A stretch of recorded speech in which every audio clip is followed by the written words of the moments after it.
Hello, my name is Michael, and I am wheeling and healing up here at Modern Warrior Retreat, um, hosted by there's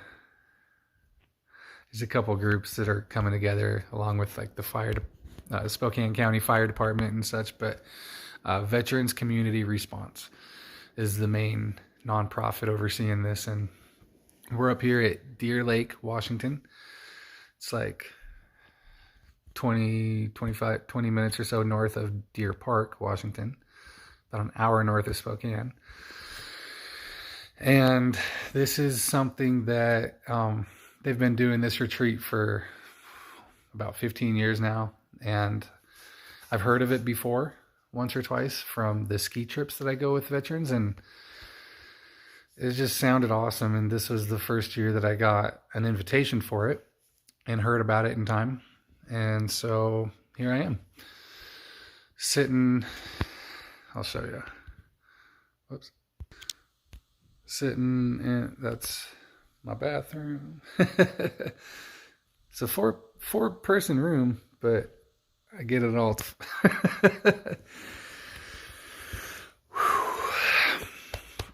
I'm just so full of gratitude right now that I'm going to do my best to like put it all into words and express it in a way that's without rambling on and on too much. And but this is huge for me this weekend, connecting with all these other combat veterans. And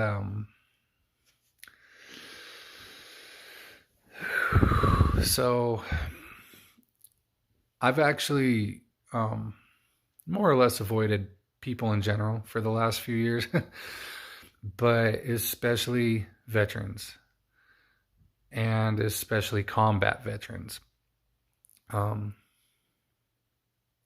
Especially any that I knew from like my home unit, from the Idaho National Guard. But this is a big thing that I want and need to heal from. And I feel so incredible because I feel like I'm beginning to. And so I shared a little bit on my very first video that I ever made, and for my channel. I kind of gave like a brief overview of my life and some of the things, the major things that have gone into like, all the trauma. And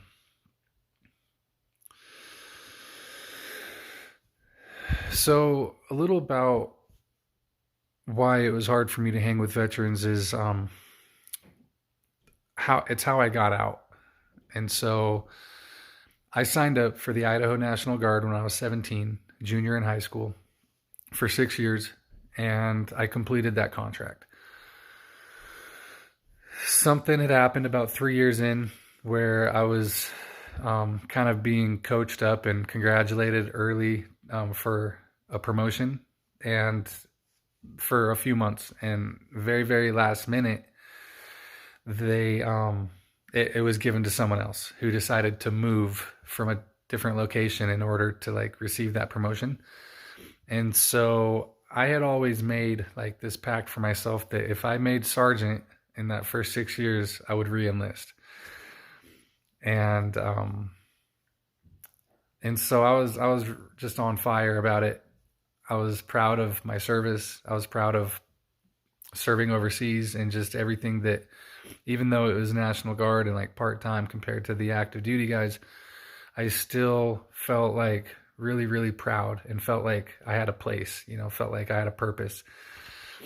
And so when it was given to the other guy, I mean, I was coming in early, staying late, like volunteering. I was an acting squad leader, so I was volunteering my people like anytime we were done and had free time. And it felt good to take charge and just be a part of a team like that. And getting coached and prepped to be a leader, and a junior leader. And so when it didn't happen, I was like heartbroken, And I quit coming in early, I quit staying late, and I quit being so ambitious and zealous. And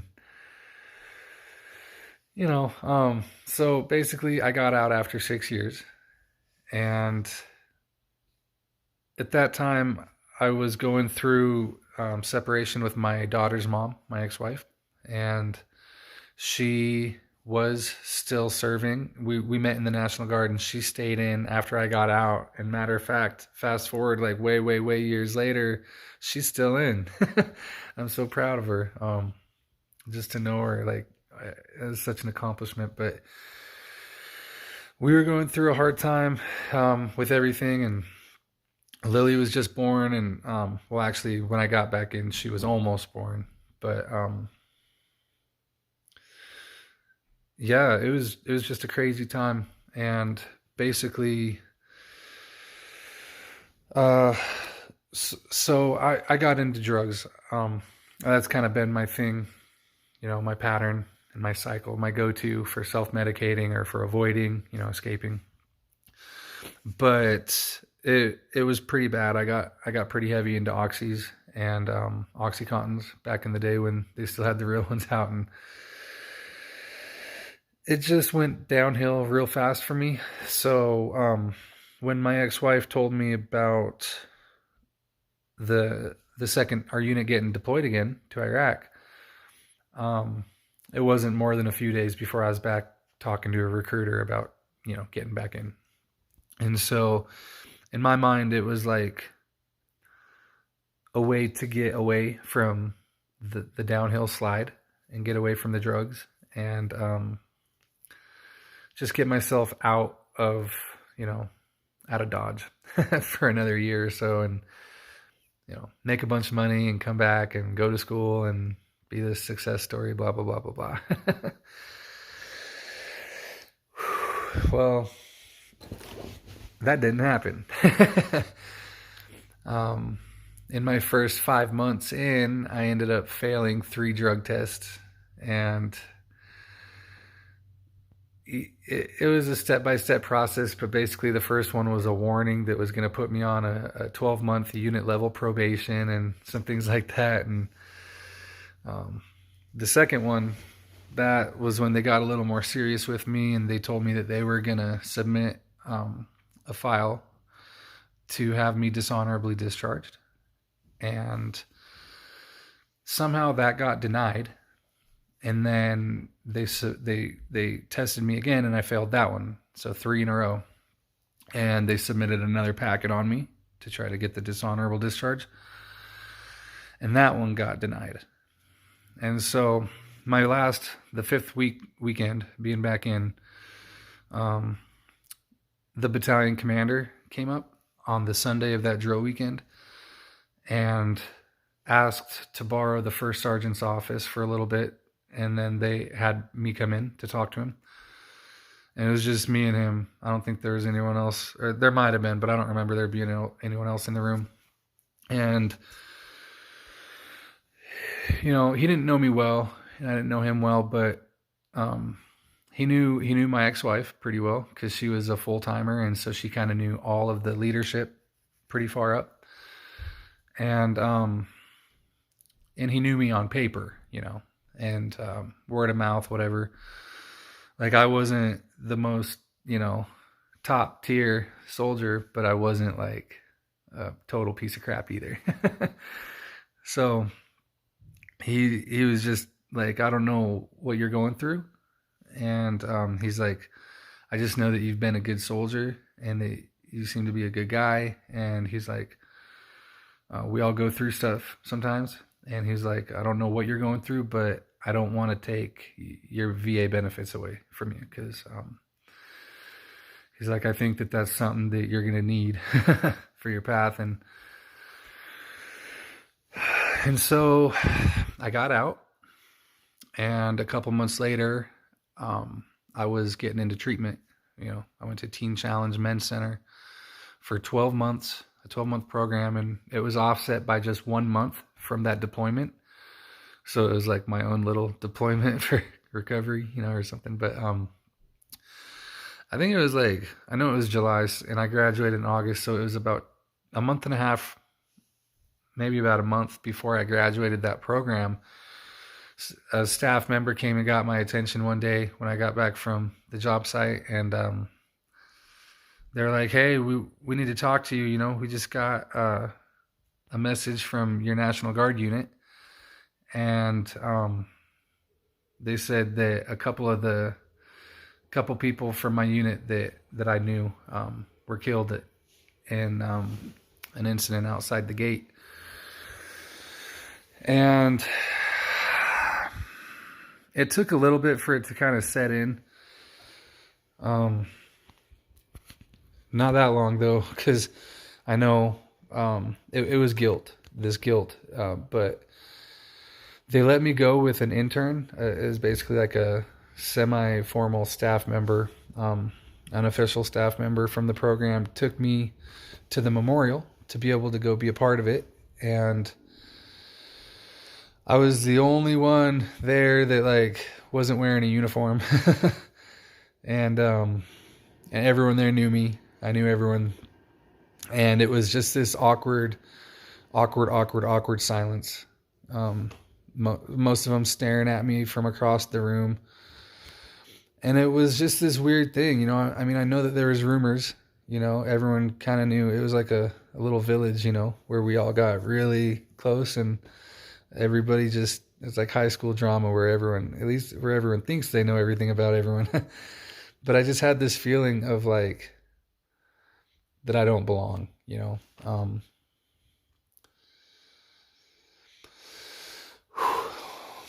One person did talk to me there, Sergeant Williams, who was my supply sergeant, and someone I'll never forget. He just was someone that you know, no one's perfect, but I really respected just who he was and how he kind of took me to the side, you know, and took me under his wing at different times, and like I feel like I had a few different mentors throughout my time there, and so he was the only one that really made me feel welcome, and it was cool because he was just like, "Don't worry about everyone." He's like, "It's good to see you." He asked me about how I was doing and where I've been, and so I was able to say that I've been at drug treatment because everyone knew that I got kicked out for failing drug tests. But that feeling of not belonging around my unit or not feeling welcome, that started evolving more and more over time, and especially with because I made it through that program and I stayed clean for about a year and a half, but I ended up obviously getting back into drugs and becoming homeless for 2 years and all that. But this feeling evolved more and more into this like survivor guilt type feeling, where not the traditional survivor guilt that people, you know, when you have your battle buddy or your best friend or someone they die right next to you, or you know, that type of thing. But it was a little different because yeah, I wasn't even there, but it was because I screwed up, and in my mind at that time, like, I'm a mess up. I'm an addict. I can't get this right, and I failed, and I let my brothers down. You know, I let my family, that guard unit, but the two brothers that didn't make it home, I felt like I let them down, and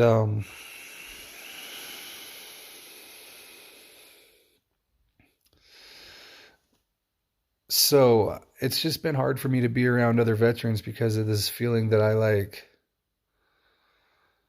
betrayed them, like I betrayed my own kind or something, or I can't really explain that, and it might not sound justified or whatever, you know. I mean, a lot of people have their own opinions on anything, but it didn't matter what anyone could have told me. It was something that I needed to really begin working through and start to love myself. And like, I've already embraced my story of addiction and overcoming so many addictions, and knowing that those addictions are a symptom of the wounds. And so I've been healing from a lot of my own thoughts and beliefs, and like this self-imprisonment that I created from this whole situation. Because what happened happened. It is what it is, you know. But I didn't kill them, and I wasn't a bad person. And like I've made myself, like I've really felt like just this horrible. And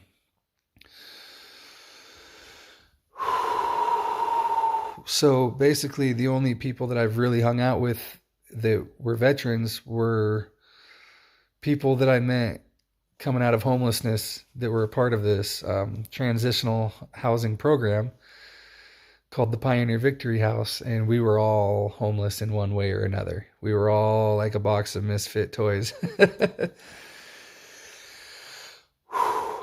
But even that was the beginning of it, because I was able to share stories, and that connection and bond from someone who has had their own experience from serving in the military. And it's just so I'm a little tired and a little like coming down from the weekend here. So I'm trying to stay on track, but my point is that, so when I got invited to this weekend, I was nervous. Like I looked in the email, it showed the whole itinerary: kayaking, boating, archery, sweat lodge, um, mindfulness, like yoga and intention setting in the morning. And it said like great food all weekend, and just like everything was like just jumping out at me, like, yeah, great time, great time. And but then that reality of like, oh God, I'm going to be around a bunch of veterans, and not just veterans, but combat veterans. And that's the other thing is before, so when I got in, after about a year to a year and a half of getting in, my unit got deployed for the first time in 2004, 2005. And because of my initial mandatory training, when I came back, they were already overseas. And so I ended up getting caught up with them, but it was like a delayed thing, because there was other new soldiers just like me that were coming back from training. And some people from the main group got injured or like had different stories where they had to leave. And so like somebody found out she was pregnant when she was there and had to leave, and things of that sort. But everyone kind of, they waited till there was enough people that came back and formed a group to train us in Colorado and get us caught up. And so we were there for about, probably about a third to like a half of, almost 6 months total is what I did. So it was like, I think they did 6 months training and then 12 months in country. And so it was this feeling of like, that I'm not an adequate, like I'm not a true veteran, or at least a true combat veteran, because yeah, I went to Iraq, but I didn't like get blown up or have to shoot anyone or see anyone get killed, or like, a lot of the crazy war stories that some of us come back with. And not just did I not have that, but then when I tried to like get in again and go get my war stories, I failed the drug tests and got kicked out. And so it's just this shame, that I put all over this story for myself. And I was nervous. But I told myself I'm going to show up. And because my main nervousness wasn't even that. That was something I didn't even want to talk to anyone about. And I wasn't sure if I was going to really open up about a lot, or what I was going to choose to be vulnerable with this weekend. But I was more nervous about 4 days straight being around people with like full days scheduled with events and such. So I told myself that I would show up in the morning and talk to a couple of the people in charge and ask them questions. Like, if we need a moment, can I go for a walk? Or if I need a nap, can I go take a nap? Or they're like, yeah, you can do, we hope you are involved in all the activities, and that's what we want. But they said this is completely voluntary. And so it's like, we know a lot of you guys are disabled and have stuff going on. And so they said, we want to try to cater to that the best we can. And so that just made me feel a whole bunch of relief. And not to mention the person that I talked to, who said, Trust me. He said, you are not the only one nervous to be here. And so it's turned into this amazing, amazing weekend where I've been able to like open up, hear other people open up about their stories. And some of them were, some of the bloody like war stories and the stuff that's harder to like, you know, that you might imagine from going over. But when I told my story twice. The first night we didn't have our campfire outside because it was raining, so we had like a circle of chairs inside the building, and so I talked about it a little bit then, and then again tonight being the third night around the campfire, and I can't explain the feeling of like support and welcome and understanding and non-judgment and like and just all the wonderful things from opening up to everyone about this, because nobody reacted the way that I in my mind thought that everybody would react. And everybody just thanked me for sharing that story, and it's just huge. It's huge for me. I feel like I'm completely breaking new grounds for myself. And I've been on my healing journey for several years now, making little progress here, little progress there, sometimes bigger jumps in progress. But I feel like this, and I suspect there may be backsliding with this. I know that it's not always like just forward lunge, forward sprint. But the way that I feel right now, I just like there's just no words. I'm trying, but I feel so good. I feel good about myself. I feel good about where I've been and what I've done in my life, and even like the perceived failures.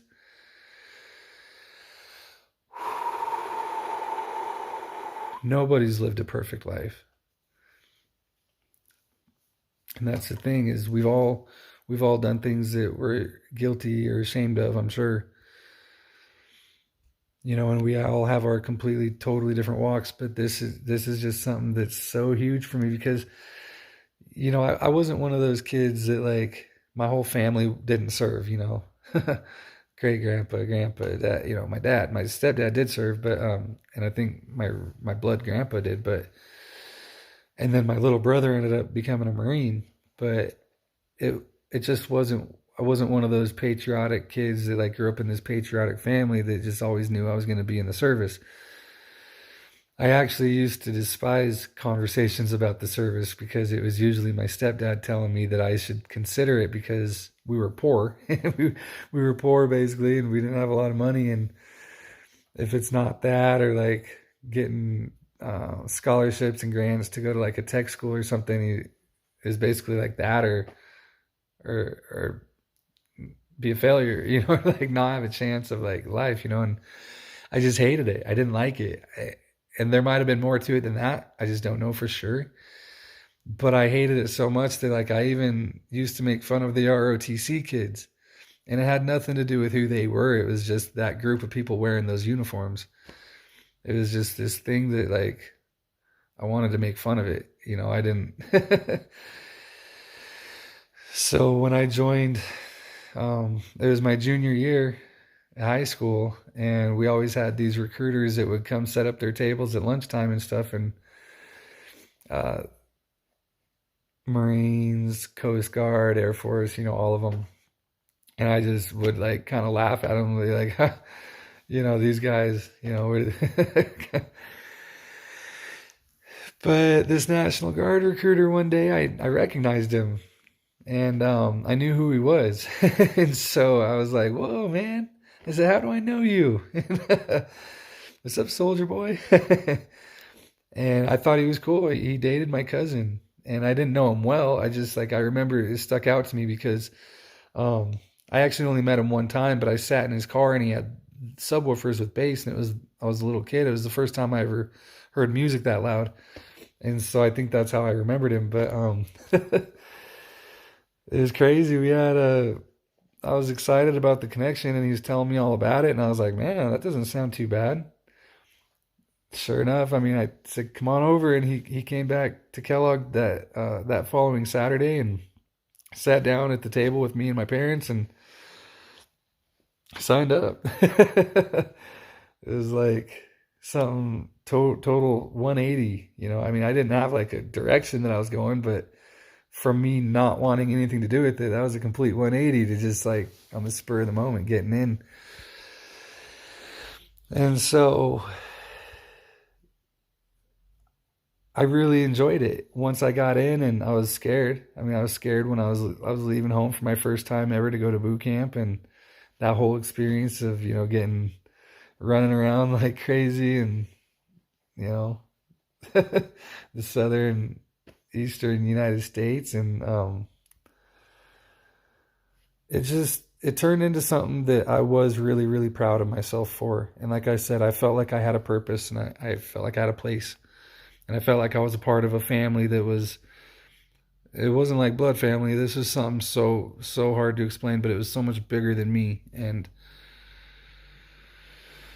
the honor that goes into that, like I enjoyed that and I appreciated it, and it just was something that like really like made me, you know, it just I guess I created my identity around it a little bit, but and not that I always want to be known as this like combat veteran or whatever, but I want to be able to connect with them, and I want to be proud of my service again, and I want to be proud of like that whole experience, because everything really does happen for a reason.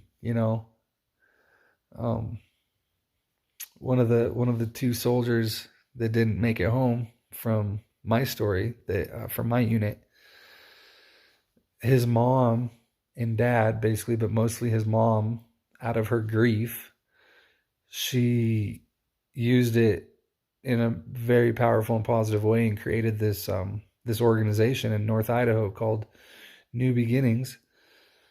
And Newbie is their last name, so it's like Newbie Jennings or Ginnings. It's like two, like a name, like two names or whatever. But it's a big thing to help homeless and struggling veterans and families.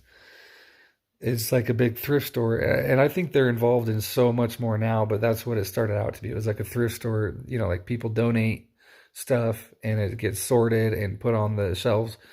But when they open the door and people come in to shop, it's all free. And instead of giving them money, they just log your name and everything into the computer system. And so I actually met them at the very beginning of when I got out of being homeless. I went in to the VA, and they helped me with everything. They helped me establish my disability income, and they helped me get into an apartment, and they fast tracked everything. Um, I feel like I'm getting off track now. Oh yeah. So when I first got into my apartment, my case manager for the housing program, she was like, "We're gonna get you hooked up. You need to come out to this one time to this place, and it'll be like an orientation, PowerPoint presentation, and kind of meet and greet everyone that's involved there. Show us around, and then we sign this thing and get a packet of papers. And then after that, we could come back whenever we want, and we just got to sign in and go shop." And so I had nothing, and I was like just basically needing help from everyone at that point. And so I was really really excited. But then when I got in there, and I didn't recognize her, I never knew who she was, but she told her story, Teresa, and she was like one of the main, it was her idea. She started it, but there is a team that makes it all happen. And so when she said Nicholas Newby was her kid that died in Iraq, and her grief, and that whole story, my stomach got as tight as a knot, and I felt nauseous, and I wanted to run as far as I could, as fast as I could, and I just wanted to go cry, and like um